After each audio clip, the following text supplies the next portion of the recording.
Everyone says just get three estate agents to value your home and pick the best one. But after choosing estate agents over 1,000 times, I've learned that is actually horrible advice. And unfortunately, it's one of the fastest ways to lose money and get stuck with a sale that can drag on for months. So let me show you the real problems with this advice and what you should do instead to sell your home quickly and for the best price. So the key thing to understand is this: when when estate agent comes to value your home, they aren't there to give you a valuation. They are there to give you a sales pitch. They just want to get you signed up. That's literally their job. So if we choose our agent based on how that meeting goes, we're just going to end up with whoever gave the best sales pitch. And that's where things start to go wrong. So let me show you what I mean. We'll cover 6 pitfalls or problems that people fall into when it comes to choosing their estate agent. And then we'll come on to what to do instead. So problem number 1, let's say you choose the agent who seems most trustworthy when you meet them at the valuation. That sounds sensible. The problem is, it's literally a salesperson's job to make us trust them. And in an hour-long valuation appointment, any decent salesperson should be able to make you feel comfortable, but it absolutely does not mean that their company is going to be the best one for selling your home. It just means they're good at winning new instructions. So we actually need to be really careful about relying on who we perceive as being trustworthy or not. Right, so trust aside, what if we were to pick the one we like the most? I hear this all the time. I chose that agent because the guy who came out was a lovely chap. She was a lovely lady. But here's the thing, and I always have to remind myself of this as well. We're not looking for someone we can invite to family barbecues or go for drinks with after work on a Friday. We just need them to sell a house and do a really good job of it. And I've dealt with enough estate agents over the years to know that the two don't necessarily overlap. Some of the most likable agents I've ever come across, horribly useless. Some of the really effective ones I wouldn't want to hang out with, but we just need them to sell the house. So if you lean too heavily on who you like, you can easily pick the wrong one. So what about who gives the best, meatiest, highest valuation of our home? That's a good thing, right? That means they're the most confident and they really believe in our home and their abilities. So why would I go with the bloke who said he'd sell it for 20 grand less? Well, this is, of all of them, the most horrible way to choose your estate agent. Agents know the highest valuation will often get the business, so they all want to come in with these nonsense high valuations to try and get you to sign up. And guess what happens if they can't sell for that price? They don't get fined. They don't have to make up the difference out of their wages or anything like that. There's literally no consequence for them, and that's why they all do it. But if you overprice your home, then for us as sellers, it sits on the market longer, we get less interest, and we'll often end up having to reduce our price and may even sell for less in the end. So what about if we choose the one who gives the lowest fee? This feels logical as well, because the less we spend on fees, surely the more that's left for us at the end. The problem with this is, to put this in perspective, the fee's a tiny sliver of the sale price. Even the difference between the cheapest and most expensive estate agent might be 1% of your home's value, right? So imagine you have someone rubbish and inexperienced and inattentive selling your home. They don't follow up buyers, they drop the ball, they're bad at negotiating, and contrast that with someone who is experienced and driven and engaged with your sale, who hits the phones, is proactive, drives progress, pushes for more money. Do you think they can make up 1% or more? Well, from my experience, the answer is just this huge, resounding yes. I've learned over and over that the best estate agents will make you more money than they cost you. And so don't be sucked in to going with the one who quotes the lowest fee, because there's a good chance you will actually end up way worse off in the long run. So what about this next one? What about going with who family or friends recommend? Normally, this is the best recommendation we can get. If your best mate, who you know is a real foodie, tells you about a new restaurant you need to try, that carries a lot of weight. Friends and family, you know them, you trust them, they have your best interest at heart. It should be perfect. But again, it turns out, unfortunately, this is actually a horrible way to choose your estate agent. And there's 3 reasons why.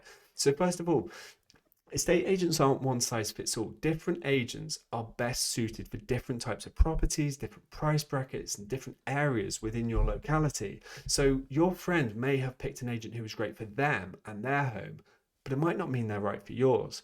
Secondly, estate agents change over time. This is something a lot of people miss. Estate agents aren't like companies or some entity. They're just a bunch of individuals who are doing the work. And if the individual who dealt really well with your friend's sale left or doesn't end up working on your sale, or they get promoted and they do something else now, your experience is going to be completely different.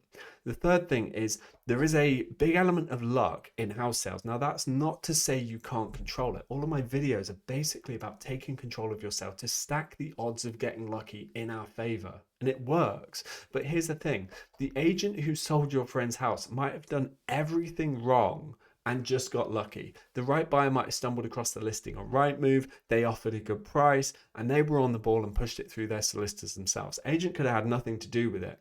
Now, if you go with that agent and they carry on doing everything wrong, there's a good chance it will blow up in our face. And it works in reverse as well. I've seen plenty of times where good agents doing the right things just doesn't go their way.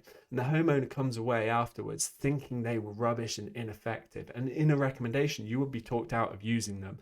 So just be cautious, because a friend or family's experience is just one tiny sample from hundreds of sales that this agent's dealing with every year. And there's these three different things that can throw it off.